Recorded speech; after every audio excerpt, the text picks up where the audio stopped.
এবার যে খবরের দিকে নজর রাখবো, রেশন বন্টন দুর্নীতি মামলা, ইডির জালে 3 চালকল মালিক।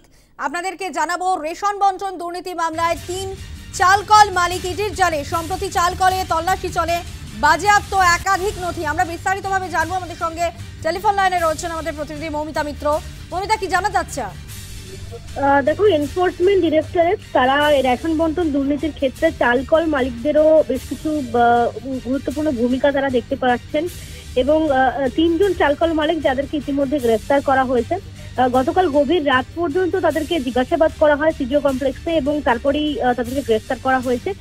ইডি সূত্রে যেমনটা জানা যাচ্ছে যে এই চালকল মালিকদের মাধ্যমে দিনের পর দিন রেশনের সামগ্রী সেগুলো বাইরে পাচার করা হতো, বাইরে বিক্রি করা হতো তাদের হাত দিয়েই।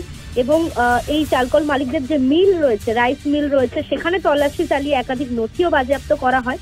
তদন্তে সহযোগিতা না করার জন্যই মূলত এই 3 জন চালকল মালিককে গ্রেফতার করা হয়েছে এবং ইতিমধ্যেই তাদেরকে সিজিও কমপ্লেক্সের ইডির দপ্তরে নিয়ে আসা হয়েছে। আজকে ইডির বিশেষ আদালতে তাদেরকে পেশ করা হবে। অর্থাৎ রেশন বন্টন দুর্নীতির ক্ষেত্রে একাধিক প্রভাবশালী ব্যক্তিদের যেমন যোগ রয়েছে, তার পাশাপাশি এই চালকল মালিকদের মাধ্যমেও কিন্তু দুর্নীতি বা কোথাও গিয়ে রেশনের সামগ্রী পাচার করা সেই অভিযোগও উঠে আসছে এবং যে কারণে 3 জন চালকল মালিক যাদেরকে ইতিমধ্যে এনফোর্সমেন্ট ডিরেক্টরেট তারা গ্রেফতার করেছে। ধন্যবাদ মৌমিতা।